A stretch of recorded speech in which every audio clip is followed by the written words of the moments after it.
Good morning, good afternoon, everyone. I'm your host, Bruno Silva, Vice President of Marketing at MC Squared, your go-to source for all things events, trade shows, experiential, and live marketing. For today's episode, we're going to talk about the one place where the show floor turns into the greatest of convenience stores. Yep, you guessed it, NACS 24. Now, to do so, I'm honored to welcome two incredible figures out of our Paramus headquarters, Suzanne Cunha and Chris Kowalczyk. Welcome to the studio, guys. Thanks for having us. Thank you. Beautiful. So before we go ahead and dive in and talk about NACS and the importance of that show for not only the agent side and the brand side, as well as our history behind it, let's go ahead and kind of introduce yourselves to the audience, starting with ladies first. Hello, my name is Suzanne, and I work in the Paramus office as account director here. So I work with client-facing and liaison between client and production side. I've been in the industry since 2000. First started off on the GC end of the world, which definitely helped matters as you got onto this, back-end exhibit world. So, Yeah. Awesome. yeah. Chris K. Chris Kowalczyk. I'm an account executive, also out of the Paramus office. My role is kind of a bit of a hybrid between on the account side, account director side, and then also the business development side, so net new business. But, at the end of the day, we're all here as solution providers. So, we fix problems and provide solutions. Or you're just like me and create the problems. We do need to provide those solutions too. Awesome. So let's kind of just jump right in. NACS. When I first joined the company, I was told, NACS is that fun show to go to because you are able to eat literally everything that you see and consume. And I was able to go and experience 24 for the first time. And I'll say it was pretty much like contraband. I was bringing back home way too much than I could fit. Yeah. I think I left a few shirts in the hotel to fit some Hershey chocolates and Reese's cups, but we'll keep that to off air. But NACS, Yeah. So what is it? This is the National Association of Convenience Stores. So this has everything to do with a convenience store, whether you're, if you own a convenience store, if you own a store part of a chain like a 7-Eleven, a Wawa, a Sheetz, you're going to be at this show. And the people exhibiting are everything that when you walk into a convenience store, that's what you see. So anything from candy and merchandise to most are tied to car washes. So you'll see car wash equipment, you'll see payment, you'll see some credit card readers and, like Verifone and stuff like that. But you'll also see alcohol. You'll see Budweiser, Anheuser-Busch, Coors, and then, Hershey and your Mars of the world. So anything from that. And then also you're going to see like a rack manufacturer, somebody who makes the actual racks in the stores. So really anything when you go into the convenience store and look around, that exhibitor is going to be there. So would you say it's that industry Super Bowl? Oh, 100%. Yeah. Yeah, absolutely. Yeah, that's what took me by surprise is it wasn't just like the food and beverage companies, but it was also everything that it takes to open up a convenience store. Like you said, right? The shelving companies were there. Even the financial software programs that were utilized to go ahead and actually run your commerce side of things. Like it was sick. It was awesome to see that. Yeah, and you get everything from big chains to mom and pop shops that are just, so it's a global industry event. So it's really cool. So, And it's also great starting those conversations when you do walk the show floor, and you visit the new mom and pops that are on the show floor for the first time and how excited they are to get in and hoping for the future for them to just keep exhibiting and getting larger within their booth space and stuff. Yeah, for sure. And kind of talking about that, right? You mentioned global.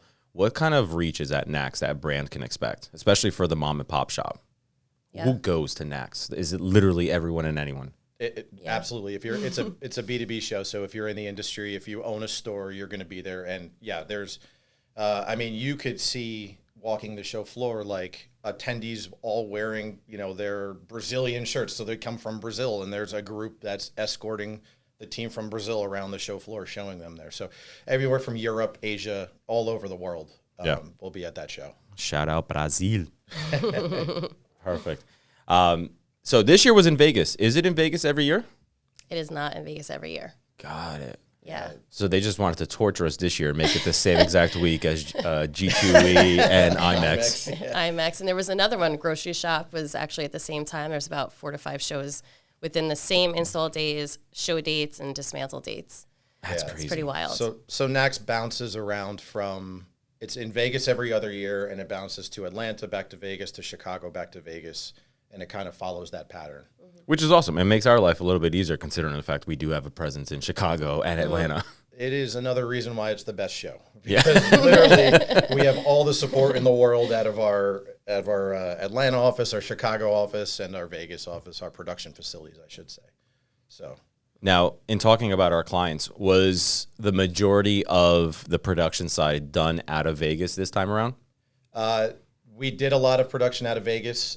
We really use our entire network, and it also depends on like our client's show schedule. So we're trying to use transportation to our benefit, save them on transportation. So show ends here, we could leave it in the nearest production facility that we have there, and then ship to the next one. So it's really a combination of that, and then utilization of our network. So if a shop's too busy, another shop can take over, and we can marry things over on the show floor. So got it. That's more on the production side. I can't. Yeah. Hey, Chad. Yeah, call Chad because that's. No, and shout out to Kingman as well, not just Yes, Vegas. I was going to say that. Yes. Yes. Awesome. So leading up to NACS, let's kind of just highlight some of the clients that we had there that we can talk about, obviously. I know on the marketing side of things, NACS was a great success. I mean, overall that week, we had over 35 brands being represented across 2 show floors, right? Which is just insane that we were able to really do that and kind of a flex, and I'm going to flex it. Yeah, for sure. At NACS, I know, it's always a good sign when you have retention, right? So what are some of the clients that we've done or we've had a really long, successful run at NACS with? I mean, I've been with the company for 12 years now, going on 12 come April. And I came in working with Hershey and Reynolds, and we still work with Hershey and Reynolds. Fantastic customers. We have such a good relationship with them. And they've also been with us for before I came here, so over 20 years between the two of those. But, on the show floor, we also had Constellation. We had Swisher. We had Henry's Foods. We had Verifone. So, like you said, we had a lot of brands on that show floor. And yeah, it took a team. It took a total team effort to execute that. And we brought in, what was it, 2 new clients into NACS, right? I mean, Beatbox is one of them. Beatbox. Which they looked awesome. I always love their brand because it's just so vibrant and electrified. Like, it was awesome. I did like it. C4 was another. Yep. And who also got a shout out from, I believe it's Event Marketer. They were one of 5 exhibits that were that stood out over the rest, which is awesome. Yeah. That was a great looking booth. That was a good booth. Yeah. It was fun. Yep. So leading up to NACS, I'd imagine it's a pretty important show for those brands, right? What are some of the timelines that you guys face leading up, especially you, Sue, on the account management side of things? When does a client, like let's say Hershey, when do they start preparing for NACS 24? Yeah, so the show is in October, usually first, the second week of October each year. Yep. And we start our conversations with them as early, from the get of where is the best location for them on the show floor. So, the show ends October, and we're already kind of discussing with them around December-ish, looking for their next year booth location.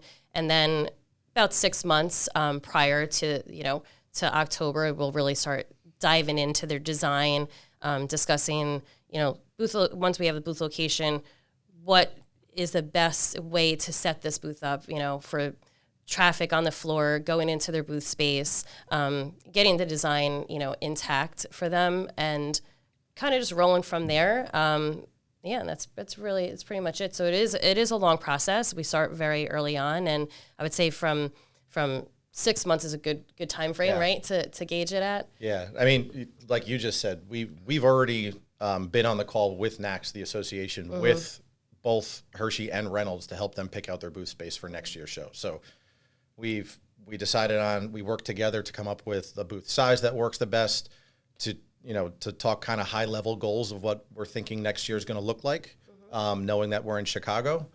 And we've already picked out the space, so now we kind of take a little bit of a break, and then we're going to pick back up come, April-ish? Yeah, I would say about March, April-ish, with some initial designs and take it from there. Yeah, and all the designs are all in-house? Yep. Correct. Yeah. Yep.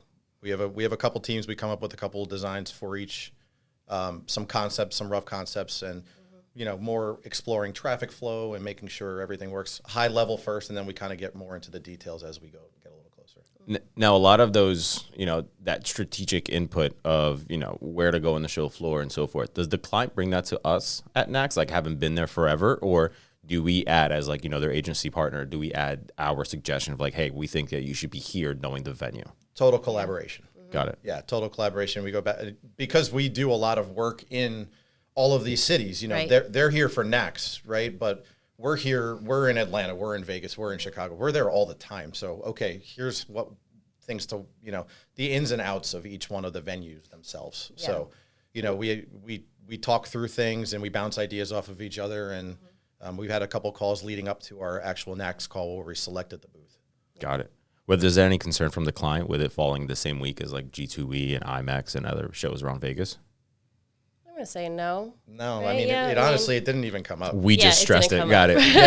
That's an internal issue. It's something that more of an opportunity for us to show how we could pull that off. Which was I would say though, knowing the challenges that that we were potentially facing, we did just set the precedence of timeframes, whether they needed to be a bit earlier this year, or not. But yeah, the communication is very clear and letting them know that we got it. We have the support all around. Yeah. What other challenges did you guys face, or was it just strictly timeframes? I think everything went pretty well, to be honest with you. We had a really great, solid production team. So I think the support all around really, really matters of the team that you have, and they nailed it. So I think it went great. Yeah, that's just Sue not wanting to brag a little bit over there because she set the timeline. She kept the customer, everyone in line with this is when things need to be done, and we need files, we need this, we need that, and she kind of made sure that whole process ran as smoothly as possible. So on the back end, when we do have enough time in our facilities to get things produced and turned around in time. So just keeping reality in check. Yeah, we don't want our production to struggle. We want to make sure that we have everything in their hands as the best time frame that it could be handled for them, really. Yeah, because, correct me if I'm wrong, and I don't think I'm missing any of the shows in September, but that's kind of the kickoff to when those production facilities are really just cranking those builds left and right. Right after G2, not only do you have G2E and NACS, but then right after that, we're helping out with our Basel in December. And then right after that, CES. CES, it's like that starts in September right there. Right. So, that's one of the things that always kind of blew my mind. And I think just experiencing both of those shows at the same time for the first time in 3.5 years, I was like, how the hell are we going to do this? Yeah. But we did it. We did it. Yeah. I don't know how Chad and Pito and all of those guys manage all of that. I don't. Yeah. And Roland but it is lack of incredible. Sleep. Yeah, those guys are going all the time. It's insane. Yeah, I saw them over in Vegas, and of course, it's I asked them, like, "Hey, what are you doing tonight?" They're like, "Sleep." Yeah, just sleep. Yeah, they just were. It was night in and night out. So kudos to them. Kudos to Chad and the rest of the team. But then you have that personality where you're trying to sleep, but your mind's still going of what's going on. Wait, did this get handed in? Is this going well? Hold on. Yeah. You don't really ever kind of stop until we're getting there to the finish line. and once we get to what is that finish line moment? Is it when the show opens, or is it when all of a sudden it's like day 3 and everybody's already hopping on their flight and you're like, all right, we're good? I think Chris and I might have 2 different answers. Go ahead. For me personally, I think it's once the show floor is clean and looks show ready, the clients are there and they're feeling comfortable and good, then that's where I kind of ease down a little bit with my tension and I'm like, all right, we're ready, Yeah. There are ebbs and flows when you go through the whole process leading up to the show. So there's, you do have some breaks every now and then. One of them is when the booth leaves the shop and it's shipping. Okay, it's on a truck. We have to wait for it to get there. There's not a ton that we're going to be able to be doing right now. But we have time for a crazy story. Yeah, you dictate the time, Chris. Have at it. All right, so exact same time, booth ships, heading down to NACS in Atlanta, 2019. And all of a sudden, my old boss, Mike Byrne, who was with the company forever, who, God rest his soul, passed away in 2021. But I worked with him forever, great mentor. And I was sitting in his office, and I'll never forget this. And all of a sudden, like, we're talking about, what's going to happen when the booth gets to the show, when we're flying in, flying out. And all of a sudden, the phone rings, and it's just silence. And he's like, is he okay? Oh, no. And I'm like, what's going on? And he was like, okay, well, what are we going to do? And he hangs up, and he was like, the driver got T-boned on the way going to NACS, Atlanta. All the cargo in the trailer part of the truck went through the front wall into the cab. There was apparently a lot of fog in either North Carolina, South Carolina area. So our team, Dennis and team logistics got another truck to pick up everything, bring it to our Atlanta shop. Once again, like you said before, the support and the fact that they're in every city. Mike Van Hoot flew down to Atlanta to meet the team, and everyone was all hands on deck. Now this is a week before show opens, which doesn't seem it seems crazy, but in our world, our crazy world that we live in, it's not really that crazy. But a lot of the stuff that was in there was structural elements that go up first. So while we have 7 days till show opens, those elements need to be on the floor in like tomorrow. Right. So the guys took everything out, assessed what's damaged, what needs to be rebuilt, and turned it around. And it was almost by, I want to say, the second day of install, we were back right on schedule the way that we needed to be. Crazy. So it was nuts. How's the driver? No, he Yeah, was good. that's- He was good. He was good. I'm sorry. That was totally right. He did. The He booth went. came He around went to the great, hospital. but the driver. Yeah, right. No, he did go to the hospital, but he was fine. So, yeah. Tell me you're from the event space without telling me. Yeah. The booth was fine. Right. How about the human? Oh my God. All right, awesome. Now speaking of transport samples, how much do you guys get to keep for yourself? Well, Sue's usually buying just some luggage at the airport before she goes there, just an empty suitcase to go I around. actually did make sure that my carry-on was empty for the stuff that I was put in. Because last year in 23, Andrew Several and I, we were checking in at the airport at the same time, and my luggage was overweight, and I was literally opening it and taking stuff out. And I was trying to give it to the person, at United, and she wouldn't accept it. And I'm like, here, take this huge bag of stuff. She wouldn't take any of it. So I thought you were going to say you started eating them. Right? Yeah. so she actually suggested for me to, what to do with it and everything. And I'm like, all right, this year was actually, I didn't even really get a chance to walk the whole show floor because just due to, just concentration on the clients and the booths that we did have on together on the floor. So the stuff that I did take, I was like, all right, this is going into my empty carry-on this year. And my kids can't wait till I come home, honestly, from the show. Yeah. That's I don't buy them anything from the city anymore. This is what they're getting, a bunch of candy and fun stuff from NACS. Yeah, I don't have kids. I just tell people I do if they ask me why I have so much candy. Yeah. Well, it's also right before Halloween, so that's also really helpful, right? Yeah, it is. The part that I just got so mad at is I did the horrendous mistake of getting lunch before going to the show floor for the first time. Rookie mistake. Oh, That's a rookie move. I literally hate it in my life. I'm walking because there are legit. I don't know if for people who yes. haven't even gone to NACS, there are legitimate like kitchens and cafeterias that are built in the exhibit space. Yeah. Right. Like And there's whole fast food restaurants on the floor. like it was wild. It almost. I mean, there was that one the chicken sandwiches, the chicken spot. Yeah, the chicken spot, yeah. Oh, that was insane. It was a cafeteria, but it was an exhibit. Yeah, Right. And I was think so- everybody looks forward to that specific location on the show floor. Yeah, I mean the line was The just two down the lines, entire convention center, which was crazy. But I don't blame them. I was so mad. I was so mad. It's funny because you don't even think about that. Like that would be at the show. Like these are just, you get pizza and like all that stuff at the counter and you're just like, you don't think much of it. But there's like an entire section dedicated to just that.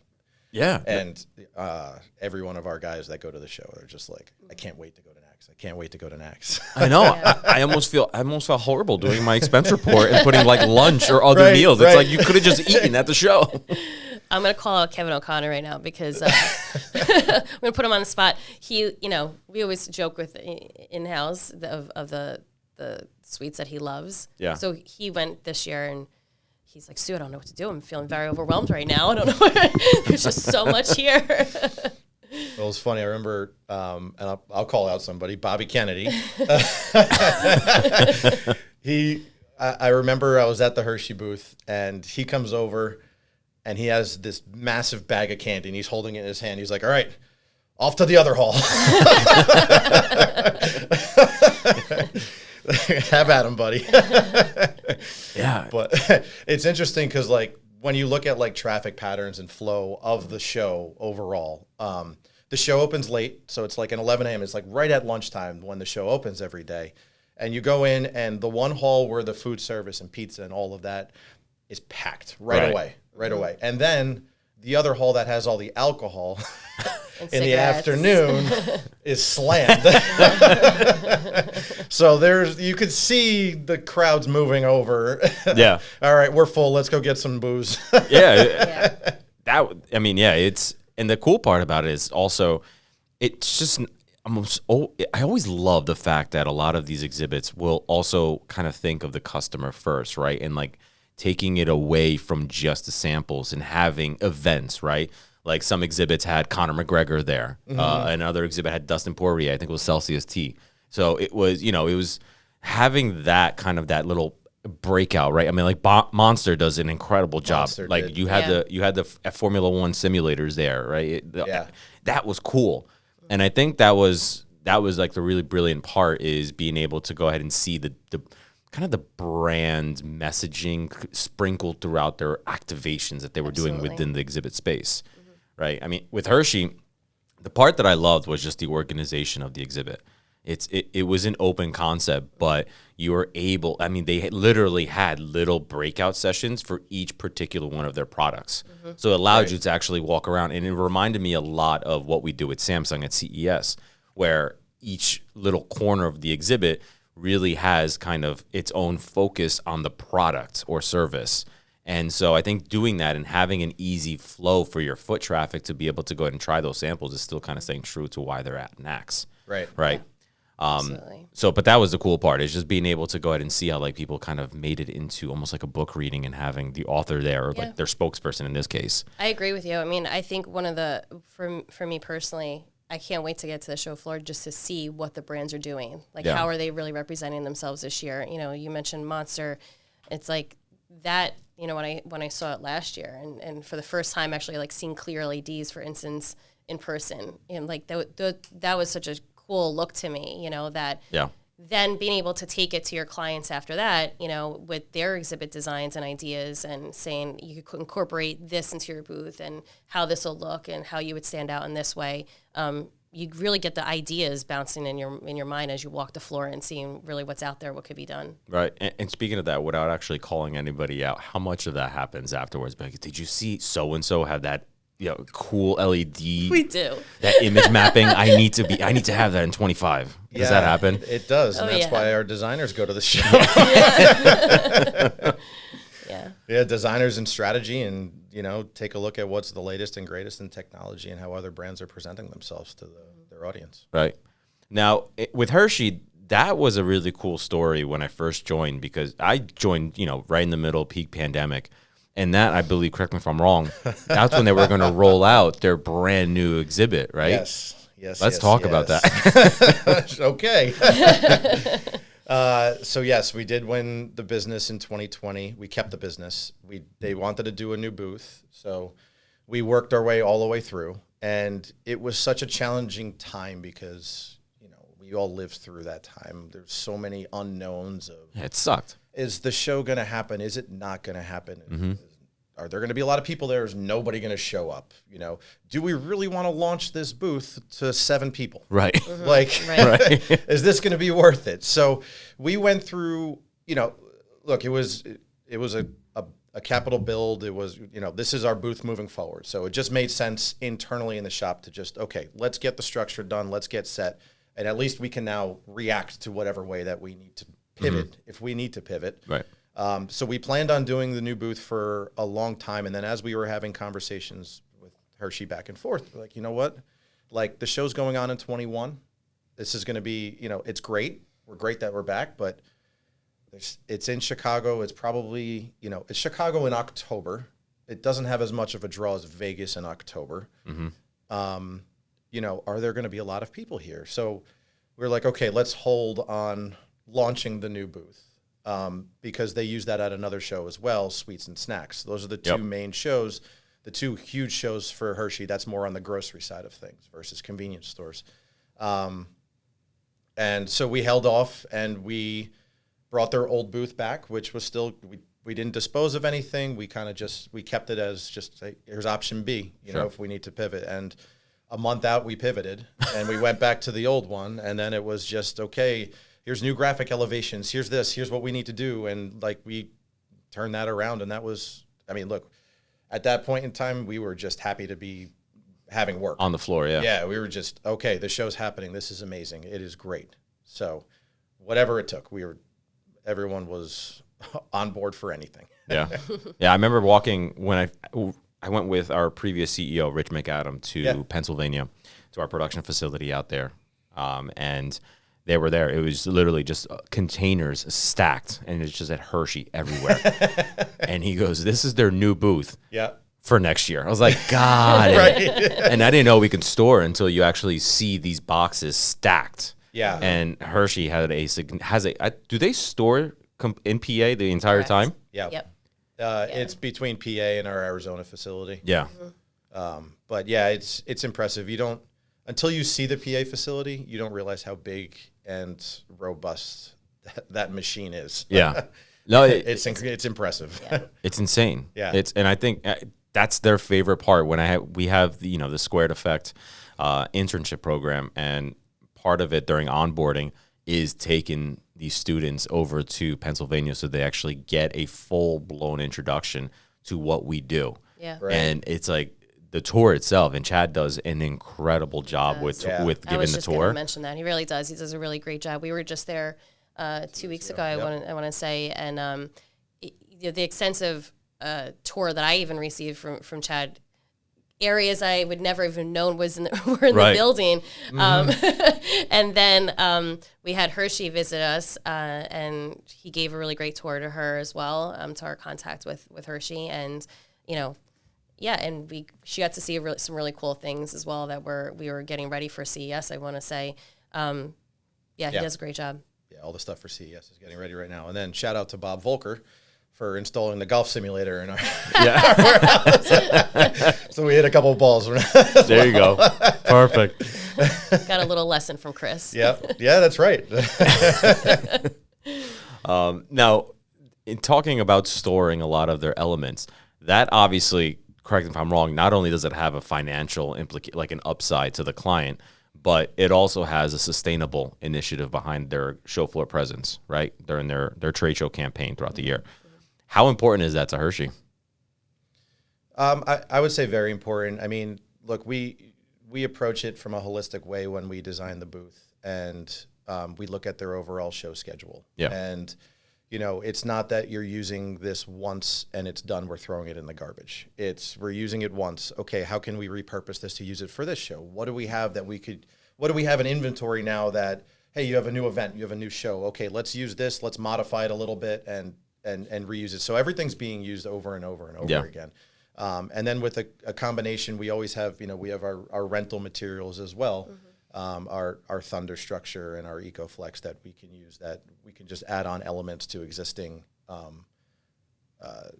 items that they own in storage to create something that's, unique and special every single time that they go to a show. And they don't look exactly the same every time that they go, to market. Now, completely and this could be off the top of your head, we haven't even discussed it as a talking point for today's podcast, but now it just popped up in my head. Great. What percentage of that exhibit do you think is reused? For Hershey specifically? Yeah. All of it. Yeah. It's It's the completely. Whole thing is, Yeah, for Sweets and Snacks and for NACS, we use every bit of it over again. a couple graphic changes, but Yeah. from like a functionality standpoint and the way the booth operates and runs, it's for the most part the same thing. We do make tweaks and changes based on, what's the latest and greatest that we're trying to showcase. If there's a different goal or objective that they're trying to achieve at the show. So there will be some tweaks, but from a reusability standpoint, we reuse, 90 to 100% of it. I was going to say, can I steal some of the stuff? I need some Hershey merch in here. Can we get that massive centerpiece that they have? We just did a disposal. You we should have just came did a out to Pennsylvania with us. We have a lot of cups. Yeah. Cups. We have a lot. Bring it on. Yeah, we have a lot of Hershey cups. Yeah. What about the samples? I'm just kidding. I'm kidding. The diet starts in Talk to Dan 2025. Stewart about that. So what's next for Hershey? Okay. What's next? Do you think we're going to talk about that? No. I try to get it out, but when's Sweet and Snacks? It's in May. It's in May. May. Yep. Has that conversation started already or not yet? Yep. We have a meeting already scheduled for January for the first start of discussion. We already know the booth size that we're going to be working with, and now we'll get into the topic of working within the space and design and kind of go from there. What brands are going to be focused on, any graphic areas that need to be changed, things like that. Yeah. And they usually have some additional sponsorship areas in that we work with them on as well. Got it. Now, how much of that exhibit changes in terms of like between both of those shows? It functions pretty similarly. Yeah. So it's pretty much the same footprint. Most of the time we're reacting to the space that we have on the show floor, what's available to us when we pick and choose for the next year's show. So now that we've already picked NACS, we kind of have an idea of, okay, where's the main traffic coming from? And then we kind of back into that with, do we need to make some adjustments, some tweaks to make sure you have that big wow factor when you first come, Right. where the Absolutely. traffic comes and sees the booth for the first time. Yeah, because I would say Hershey is one of those brands that if you're going to NACS, that's one of the ones that you circle on the show floor, yeah. right? Yeah. It's It's like a house staple name, right? And I think that kiss that's laying in the middle of their floor is just an iconic piece, to their brand name that everyone kind of looks for, and is looking forward to seeing. Yeah. Now, does the exhibit do you find that a lot of clients at NACS follow that same model where they repurpose their exhibit and kind of that design behind it? Or do you see a lot of recycling happening year in, year out? I think that depends. It's very customer to customer, Yeah. and depends on how their budgets work, right? So if they have, budget for a capital expense, then okay, and we know that, when you're approaching it, we know that we're doing this over and over and over again. We know that we want to invest in this one show, and then maybe we'll take some pieces from this and utilize it here and here. If that's their budget, then they'll go about it in a purchase. Purchasing makes total sense. Sure. But if they don't have that, then okay, well, we could provide rental options, and then we could have a brand new footprint and a new look year over year. So, we're not looking at the same thing. So there's two ways to go about it. There's no right or wrong. It really just depends on, where the company is at that point in time and how much, growth or vice versa that they're seeing moving forward. Yeah. Cool. Now, what are some of the things that you kind of, obviously we talk about the trends and what we see on the show floor as elements that we take away for the client or the client takes away from it. What are some of the things that really kind of wows you every NACS? Like literally, it's going to be there, it's going to happen, or it could potentially cause a ripple effect of all of your timelines, right? But what is that one element where you're just like, yeah, that's NACS. It's just that go-to event. Lunch. I mean, so just seeing the growth over the years with the show, it's become more and more tech heavy, which everything has been, right? Yeah. There's more LED walls, there's more transparent LEDs. There's more tech and lighting in that show than there's ever been from over the last 10 years. I think to add to what you were saying too is the loud factor of it, right? There's DJs in booths, there's lights, It was loud. Yeah. Now that you say that, I did So notice that. It's kind of like that. Just I think walking in and that big presence that it really does have, and each hall has a different effect. One hall could be louder than the next, and the other hall that has more food is louder with people because they're all there for the good stuff, Yeah. for the takeaways. but yeah, I agree with you, and that's definitely something for me. Yeah, for sure. I mean, but it's a little different for us, right? Like we go to CES, we go to we go to all these other shows that are very tech heavy that have all of this in our face. It's interesting to see how this show has grown over the years. Yeah, there's a lot of robotics as well. Like they're kind of showing you how that the product is actually packaged, for example, or how it's actually created from the very get go, which is kind of cool. Yeah. But yeah, that was awesome. So really quick. Somebody has a particular dilemma, right? They don't know if they should be exhibiting at NACS or not on the brand side. What are some of the ups? What's the upside of actually being at NACS to go and get rid of all that doubt, whether it's a B2B or a B2C perspective? Well, I mean, to start, I would just B2B or B2C. It's a B2B show. Yeah. However, everybody there eats a Reese's peanut butter cup. Right. Yep. So it's still B2C. Yeah. I mean, look, everybody is there. Your audience is there. Your potential partners are there. Everybody is, and if you're new to the show, up how much this year? 8.5% this year. Yeah, it was a record high, right? Yeah. Record high. Yeah. And when entering into NACS, there's a new exhibitor area, so it's great. You can go in, you could dip your toe in the water. You can have a 10 by 10, 10 by 20 space. You're in the new exhibitor area, which opens up, I believe, an hour or two before the actual show floor opens. So you'll have those people walking and seeing what's new, and you'll have that opportunity to get your name out there. Mm-hmm. And without the massive financial investment of we need to go this big to be noticed at a show like this, because you're competing with Pepsi and with Hershey and right. All of those big names. So it's a great way to transition. I would say if you can't even get in there, I would definitely recommend at least going to walk the show floor and try to start those connections early before even. Yeah, I was going to say I think it's no matter what the show, I think it's, never too early to start. Just in past experience, I remember, when I was on the GC side and there was an exhibitor who was a 1020, and then the following year they were already a 2020. So getting in and getting your foot in the door, starting off by walking the show floor, talking to show management, seeing where they could get on the show floor for maybe the next year or something, and then just the growth. And I think it's never too early for that. Yeah. Or just call us. Yeah. plug. I had to throw it in there. No, all good. How does now, not being specific to the brand, because I know I won't get that leak out of you. How does NACS 25 look so far, show wise? I mean, that floor plan filled up quick. Yeah. Did it? Yeah. Wow. In Chicago, right? It's in Chicago, It's in in Chicago. McCormick. Yeah, 2 halls, just like it always is. I mean, it looks similar to Vegas so far. We've just seen the floor plan they're still filling it in. It's not even set yet. So Yeah, because you can imagine the client demand is huge, right? Like, especially, I love when those reports go out that talk about how many attendees joined, yeah, or what the influx was looking like. And I think when you talk about record-breaking numbers, that should see like an immediate, all right, we got to go. Well, look, I mean, over time, everything's gone from this, I'm going to say everyone was going to grocery stores before, right? Mm-hmm. And then now society, everything is at your fingertips. Everything needs to be done fast. Mm-hmm. So now convenience stores have exploded because everyone wants to just stop in and grab an energy drink or grab a candy bar and just go on with their day. Yeah. Plug to Ghost. So the C-store space has grown so much over the years just because of that need. And, it's really incredible to see. So, yeah. Will you be visiting next year?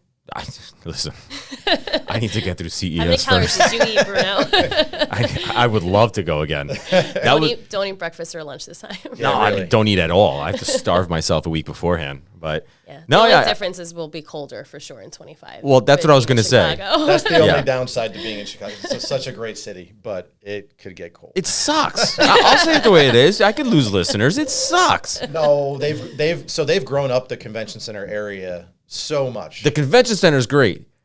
Chicago in October sucks. Oh, yes. That's why we love when they're there they're not there for sweets and snacks anymore, but when they were there for sweets and snacks in May in Chicago. Beautiful. It's very nice. Top right? 10 city. Love it. Yeah. No, For sure. Blizzard effect is real. A lake effect, I should say, is absolutely real. Oh, man. Yeah. I was there in February in 2019 for the Houseware Show. And I remember walking out of the hotel and looking at Lake Michigan. And the first 30 feet of Lake Michigan, frozen solid. Yeah. Yeah. What are we doing here? No, it's... Hey, listen, not for nothing, but when you're at the Javits Center and if you have a exhibit at the back of the hall off those loading dock doors coming off, the wind coming off the Hudson is not pretty at all. So yeah.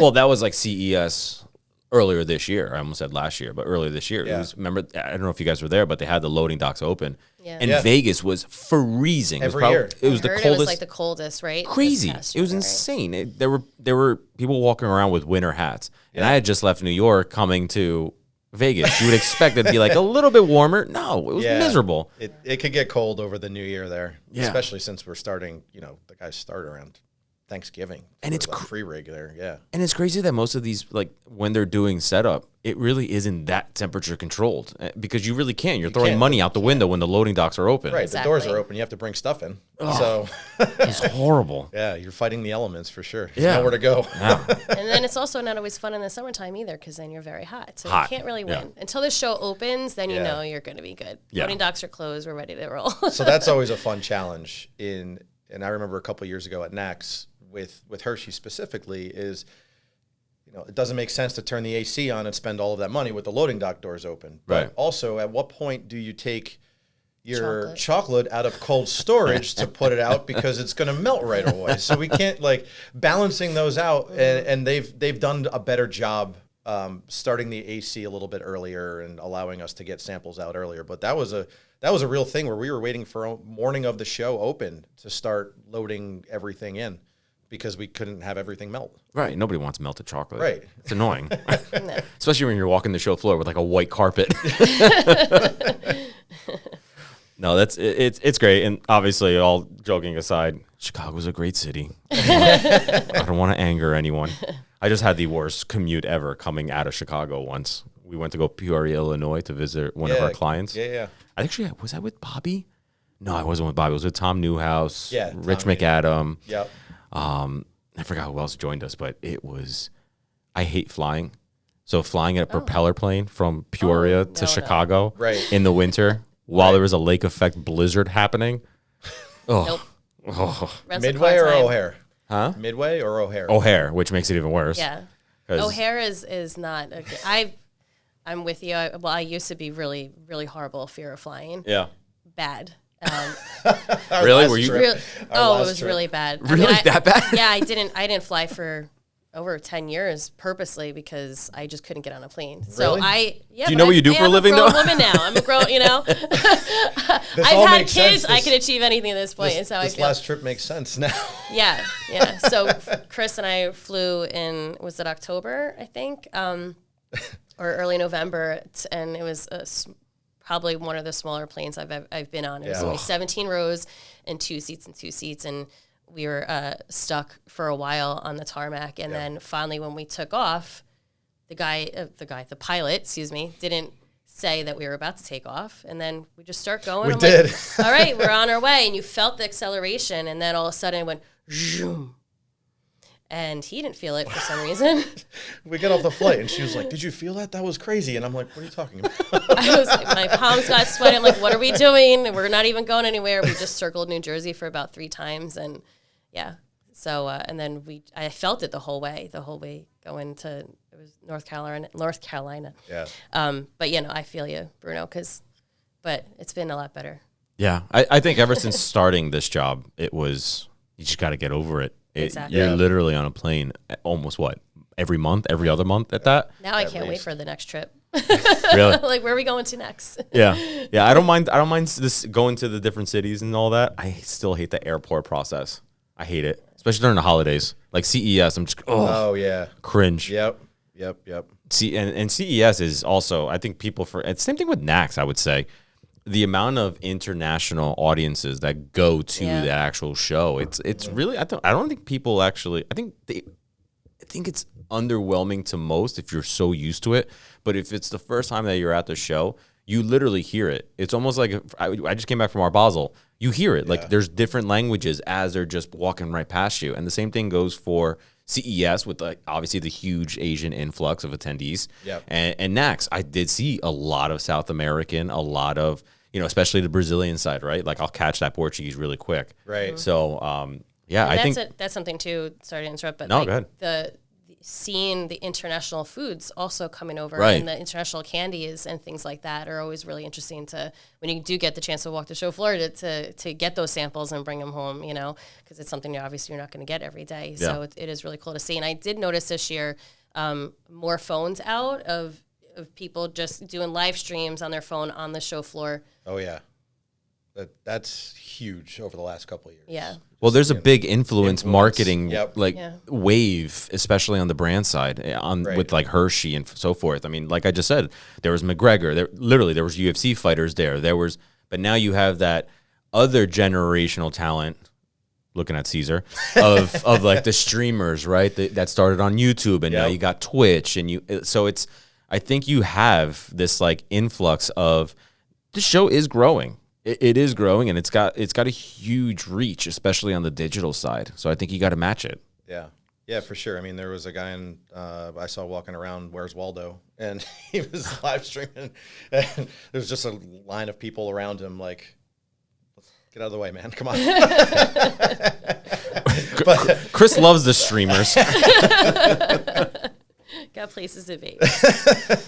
That's the East Coast in us. Yeah, right. Exactly. Always on the move. I always find that so common. Like when somebody just stops in front of me when you're walking on the sidewalk, that's like a New York thing. Right. Yeah. It's like people get pummeled when you Yeah. come to a complete stop. You literally have to take like the exit or like the shoulder of the sidewalk and just actually like look at your phone. I get so mad at that. Or people who only cross the street when it's a green and there's no cars. There's no cars around. I'm like, I gotta go. Yeah. I don't have enough time for this. Yeah. Exactly. There's no such thing as jaywalking in New York City, No. where we're from. No, you're lucky to actually cross the street if you could. This is true. All right, guys. So that actually kind of wraps it up for today's episode. So I wanted to personally thank each of you. I think this was a great show, right? Because with CES, CES. With Art Basel, Art Basel. But I think NACS, it is growing, and it is diving into a different range or a different consumer segments. So I think having both of you as obviously one of many, but great representatives of NACS and Sweet and Snacks and that industry, as well as kudos to Chris. I know you've been here for 12 years, and the growth that Hershey has had with MC Squared is really awesome to see, as well as Reynolds. And Sue, you crushed it. This year was awesome. Thank you. Yeah, she did. She rolled out the VIP carpet for me when I got into Hershey, which was great for my waist. So I do appreciate you guys joining. And of course, to our listeners, if you're listening before the holidays, happy holidays and a safe new year as well Thanks for you having guys. us. Yeah, Happy happy holidays. holidays. Thanks for having us. Thank you. Take it easy, guys. All right. Bye-bye.